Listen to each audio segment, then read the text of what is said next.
श्री शिवाय नमस्तुभ्यम हर हर महादेव। गुरुजी पंडित प्रदीप मिश्रा जी द्वारा बताए गए सभी उपाय हम इस चैनल पर करके बताते हैं। दोस्तों, अभी रेवाड़ी हरियाणा में जो कथा चल रही है, पहले दिन की प्रथम दिवस की जो गुरुजी ने उपाय और पत्रों की जानकारी दी है, वो इस छोटे से वीडियो में हम आपको बताने वाले हैं। अगर आपने किसी कारणवश 3 घंटे की शिव पुराण कथा नहीं सुन पाई है, तो इस 10 मिनट की कथा में जो 10 मिनट की वीडियो है, उसमें पूरे कथा सार है।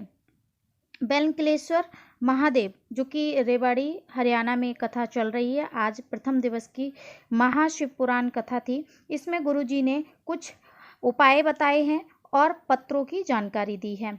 तो सबसे पहले गुरुजी ने बताया है कि अगर आपको कोई पूजा करनी नहीं आती है महादेव की, आपको कोई व्रत करना नहीं आता, उपवास करना नहीं आता, आपको कोई पूजा महादेव की बहुत तरीके से नहीं आती, कुछ नहीं आता, तो आप सिर्फ और सिर्फ 1 लोटा जल से ही महादेव को प्रसन्न कर सकते हैं। शुरुआत में ही गुरुजी ने ये बताया है कि 1 लोटे जल से ही आपको मनचाहा वरदान प्राप्त हो सकता है। महादेव 1 लोटे जल से ही प्रसन्न हो जाते हैं। चलिए बढ़ लेते हैं दूसरी विशेष जानकारी की तरफ। गुरुजी ने अपनी कथा में बताया है कि फालतू के खर्चे में ना पड़ें, ना फालतू का खर्चा करें और ना ही फालतू की चर्चा करें। गुरुजी ने बताया कि लक्ष्मी माँ विष्णु जी के पास बैठती हैं तो चर्चा करती हैं, सरस्वती माँ ब्रह्मा जी के पास बैठती हैं तो चर्चा करती हैं, इंद्राणी इंद्र के पास बैठकर चर्चा करती हैं, लेकिन एक हमारी पार्वती मैया हैं जो कभी चर्चा नहीं करती। जन कल्याण के हित के लिए ही वो महादेव से प्रार्थना करती हैं। फालतू का खर्चा और फालतू की चर्चा में ना पड़ें। गुरुजी ने आगे बताया है कि जब घर से 1 लोटा जल लेकर निकलते हैं महादेव को चढ़ाने के लिए, तो आपको क्या करना है? घर से निकलते ही आपको अपनी घर की सीढ़ियों से निकलते ही महादेव को बोलना है कि महादेव, ये मेरा घर नहीं, ये पूरा घर आपका है। और मंदिर की सीढ़ियों तक जाते हुए आपको दूसरी बात महादेव को बोलनी है कि ये जो लोटा जल भरा हुआ है, इसमें मेरी दशा है, मेरे घर की जो दशा है वो है।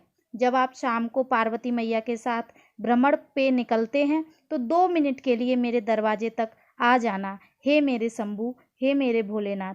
गुरुजी ने आगे अपनी कथा में बताया है कि जब हम भोपाल से दिल्ली एयरपोर्ट पे आ रहे थे, तो एक लड़के ने प्रश्न किया कि शिव और शिवलिंग में क्या अंतर है, कितना अंतर है?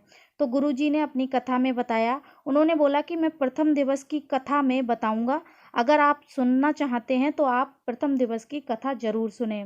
गुरुजी ने बताया कि रावण का चरित्र देखो, रावण कैलाश पर्वत समेत शिव जी को उठा लेता है, लेकिन वही रावण जब शिवलिंग को जमीन पर रखता है तो वह पूरी ताकत लगा देता है, लेकिन शिवलिंग को नहीं उठा पाता है। इसका सिर्फ और सिर्फ यही जो मुख्य कारण है वो ये है कि जो शिवलिंग होती है, शिवलिंग में शिव परिवार रहता है। शंकर की जो मूर्ति होती है उसमें सिर्फ और सिर्फ शिव होते हैं, और शिवलिंग में 33 कोटि देवी देवता और उनका पूरा परिवार होता है। अंत में जब रावण ने वो शिवलिंग नहीं उठा पाई, वो शिवलिंग बैद्यनाथ के रूप में पूजा जाता है। आगे गुरुजी ने बताया कि जब कंस ने परशुराम जी को भगवान महेंद्र परशुराम भगवान को महेंद्र पर्वत से उठा लिया, लेकिन एक दिन क्या हुआ कि वो महेंद्र पर्वत को नहीं उठा पाया। उसने सोचा कि मैंने हर रोज उठाया परशुराम जी को, लेकिन आज क्यों नहीं? तब उसने पर्वत पर चढ़कर देखा कि परशुराम भगवान शंकर जी की पूजा आराधना कर रहे, उनकी जो शिवलिंग है उसकी आराधना कर रहे। शंकर जी की मूर्ति हम मंदिर में नहीं रखते हैं, अपने घर के मंदिर में नहीं रखते हैं, हम शिवलिंग की पूजा करते हैं। शिवलिंग में हम 33 कोटि देवी देवताओं का निवास होता है, उसकी पूजा कर सकते हैं। गुरुजी ने आगे एक उपाय बताया है, बहुत प्यारा सा प्रदोष का उपाय है, वो आगे हम इस वीडियो में बताएंगे। गुरुजी ने बताया है कि एक पत्र आया है संतरा देवी दिल्ली से, और उम्र उनकी है 78 साल। गुरुजी ने बताया पत्र पढ़ के कि संतरा देवी के गर्भाशय में 11 साल से गठान थी। डॉक्टर ने बताया कि वह बड़ी बीमारी है, कैंसर जैसा रोग है। मेरे बेटे ने मुझसे छुपाया और ये बात मुझे नहीं बताई। गुरुजी, मेरी बेटी ने कहा कि आस्था चैनल पर गुरुजी की कथा आती है, आप शिव पुराण कथा सुना करें। 2023 में मैंने टीवी पर कथा सुनी, कुबेरेश्वर धाम आई और वहाँ से कंकर शंकर की पूजा करके वहाँ से एक रुद्राक्ष और कंकर शंकर को ले आई। गुरुजी, मैं महादेव का क्या बखान करूं। एक रुद्राक्ष लेकर जल चढ़ाती महादेव को और उसी जल को आचमन करती हूँ और बेलपत्र रोज खाती हूँ। 4 महीने के बाद गुरुजी मैंने चेकअप कराया तो मेरी गठान गल गई। आज मैं उसी का धन्यवाद देने कथा पंडाल में आई हूँ। आगे एक दूसरा पत्र आया। गुरुजी ने पत्र पढ़ा। कृष्णा ग्राम रामपुर तहसील पटौरी की निवासी हैं। उन्होंने अपने पत्र में लिखा कि गुरुजी, फरवरी 2021 में मेरी बेटी की शादी थी। 15 दिन पहले मेरे गले में दर्द हुआ। डॉक्टर को दिखाया तो डॉक्टर ने बोला कि आपको 3rd स्टेज का कैंसर हो गया है। बेटी की शादी जैसे तैसे कर ली गुरुजी, लेकिन जो हमारे गले में गठान थी वो ठीक नहीं हो रही थी। मेरी बड़ी बेटी मुझे गले लगाकर रोने लगी और बोली, जयपुर चलो माँ, आपको दिखा देते हैं। तो जयपुर में डॉक्टर ने चेकअप किया और उन्होंने बोला कि इनका जो कैंसर है वो 3rd स्टेज का है और धीरे धीरे ये फैल रहा है। आप घर पर ले जाओ और जितना हो सके इनकी सेवा करो। मेरे बेटे को किसी ने बताया गुरुजी कि टीवी पर देखो, शिव पुराण कथा आती है आस्था चैनल पर। गुरुजी, मेरे घर वाले कभी शिव मंदिर नहीं गए। उस दिन पहले दिन एक मेरा बेटा किसी के कहने से शिव मंदिर गया। हमने कथा सुनी और एक बेलपत्र वहाँ से लाकर जल का आचमन करने लगे। गुरुजी, 20 दिन बाद मुझे थोड़ा सा आराम लगा, फिर हम मंदिर जाने लगे। 20 दिन बाद हमने डॉक्टर को फिर से चेकअप कराया और डॉक्टर चकित रह गया, ये ठीक कैसे हो रहा। मैंने अलवर की कथा सुनी। पंडाल में जाकर वहीं की मिट्टी मैंने अपने गले में और अपने शरीर में लगाई। गुरुजी, 9 मार्च 2024 को मुझे पता चला कि सुनील जी कथा करवा रहे हैं, जो कि 19 मार्च को रेवाड़ी में हो रही है। तब मैंने सोचा कि मैं चेकअप करवाती हूँ और मैंने महादेव को बोला था कि महादेव, मेरा अगर ये कैंसर ठीक हो जाता है तो जहाँ भी कथा होगी वहाँ हम कथा पंडाल की पूरे दिन की कथा सुनेंगे। मैंने चेकअप कराया और आज हम अपनी रिपोर्ट लगा रहे हैं। मेरी सारी रिपोर्ट नील आई हैं और मैं गुरुजी बाबा का धन्यवाद देने आई हूँ। आगे गुरुजी ने पत्र पढ़ा कि नाम कैलाश देवी है और समयपुर बादली दिल्ली की हैं। उनका 3 साल का बेटा था, ना बोलता था ना सुनता था, बस पलंग पर पड़ा रहता था।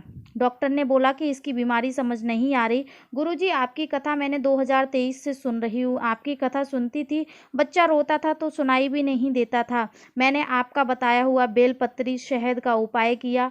मेरा बेटा अब बोलता है, सुनता भी है और मैं कथा पंडाल में कथा सुनने आई हूँ और बाबा का धन्यवाद देने आई हूँ। आगे गुरुजी ने एक पत्र और पढ़ा जिसमें अनीता शर्मा मिर्ज़ापुर हरियाणा की हैं। उन्होंने बताया कि मेरे पति की नौकरी छूट गई थी। मेरा बेटा कभी आप पर भरोसा नहीं करता था। वो बोलता था कि कुबेरेश्वर वाले बाबा सिर्फ ढोंग करते हैं। और मेरी पति की नौकरी छूटे 11 साल हो गए थे। घर की नैया डमाडोल थी। मेरे बेटे को सरकारी नौकरी नहीं मिल रही थी। काफ़ी प्रयास किया, थक गया। मैंने मेरे बेटे को बोला कथा सुनाकर, और बच्चे ने बोला कि ये संभव नहीं है। अगर ऐसा होता तो जितने भी बेरोजगार हैं सबकी नौकरी लग जाती। कहीं ऐसा होता है कि शिव को जल चढ़ाओ और नौकरी लग जाए। फिर मैंने उससे बोला कि एक बार, उसके कहने से कथा पंडाल में वो छाती ठोंक कर बोलते हैं, तो आप एक बार मेरे कहने से और गुरुजी के कहने से एक बार फॉर्म भर दो। उसने बोला लास्ट बार फॉर्म भरते हैं, और अगर नहीं होता है तो मैं ना ही शिव मंदिर जाऊंगा और ना ही कथा सुनने जाऊंगा। गुरुजी, हमने अलवर की कथा में पंडाल में बैठकर कथा सुनी। मेरे बेटे ने भी कथा सुनी और वहाँ मांगा, और गुरुजी आज मेरे बेटे की हरियाणा पुलिस में नौकरी लग गई है। मैं बाबा को धन्यवाद देने आई हूँ। मेरा बेटा ट्रेनिंग पर गया है। वहीं दूसरा गुरुजी ने एक और पत्र पढ़ा। उसमें विदुषी मिश्रा, हेमंत मिश्रा जी, जो कि दिल्ली द्वारका के निवासी हैं, उनके बच्चे नहीं हुए, 4 साल हो गए, बच्चे नहीं हुए। और फिर उसके बाद महादेव ने उनको जुड़वा बच्चे दिए, एक लड़का और एक लड़की। गुरुजी बोलते हैं अपनी कथा में कि सब देवता देते हैं थोड़ा थोड़ा, लेकिन महादेव देते हैं छप्पड़ फाड़ कर। तो आगे गुरुजी ने बताया है कि एक जो उपाय है वो बहुत ही प्यारा सा उपाय है। आपको क्या करना है, प्रदोष, सोमवार, सोमवार की अष्टमी और शिवरात्रि, महीने में 4 बार ये जो दिन आते हैं तो आप समी पत्र महादेव को चढ़ाया करें, उसका कोई भी बाल बाका नहीं होगा। गुरुजी ने आगे बताया है कथा में कि कोई समस्या आ रही है, नौकरी के लिए जा रहे हैं, कोई काम नहीं हो रहा है, तो आप प्रदोष के दिन, प्रदोष काल में एक समी पत्र महादेव को चढ़ाएं। अपने घर में जो महादेव हैं, कोई भी महादेव हो, चाहे कंकर शंकर हो, पत्थर के हो, नर्मदेश्वर हो, कोई भी हो, सोने चांदी किसी के भी शंकर हो, शिवलिंग हो, उस पर एक समी पत्र चढ़ाना है और उस समी पत्र को अलग कटोरी में रख देना है। ऐसे 5 समी पत्र 5 प्रदोष करने हैं। फिर उसके बाद जिस दिन आप काम के लिए जा रहे हैं 9:15 पर वो समी पत्र उठा लेना है और अलग कटोरी में रख लेना है। रात के 9:15 पर चढ़ाने के बाद प्रदोष काल में चढ़ाएं और 9:15 पर उठा लें। जब 5 प्रदोष हो जाएं, उसके बाद जब आप कहीं जा रहे हैं तो वही समी पत्र अपनी ऊपर की जेब में, जिस भी कामना से जा रहे हैं वो काम हमेशा के लिए पूरा होगा, कोई भी उसको नहीं रोक सकता है। ये बहुत प्यारा सा उपाय है, प्रदोष काल में करना है, प्रदोष के दिन करना है, नया उपाय है, आप ज़रूर से कर लीजिए। देखिए 20 मार्च को आंवला एकादशी है और एकादशी के दिन अगर आप ये उपाय कर लेते हैं, बहुत प्यारा सा उपाय है। गुरुजी ने पिछले कथा में बताया था कि 7 बेलपत्र लेने हैं। अगर कोई काम नहीं हो रहा है, गंगा जल एक लोटे में लेना है और वो 7 बेलपत्र आपको उस गंगा जल के लोटे में डाल लेना है और वो जल आपको नंदी भगवान के ऊपर चढ़ा देना है उठे हुए पैर पर। उसके बाद जो बेलपत्र है वो 7 बेलपत्र जिस दिशा में मुंह करके बैठे हैं उसके विपरीत आपको वो बेलपत्र 7 बेलपत्र महादेव के ऊपर एक एक करके श्री शिवाय नमस्तुभ्यम का जाप करके चढ़ा देना है। ये एकादशी के दिन करना है और ये बहुत प्यारा सा उपाय है। कल आप ज़रूर से कर लीजिएगा, आपकी सभी मनोकामनाएं पूर्ण हो जाएंगी। अगर इसमें कुछ भी उपाय आपको अच्छे लगे हैं तो प्लीज़ श्री शिवाय नमस्तुभ्यम कमेंट सेक्शन में ज़रूर लिखें और ऐसे ही जानकारी और गुरुजी द्वारा बताए गए उपायों की जानकारी प्राप्त करने के लिए इस चैनल को सब्सक्राइब कर लें। मिलते हैं दूसरे विशेष उपाय के साथ, तब तक के लिए श्री शिवाय नमस्तुभ्यम।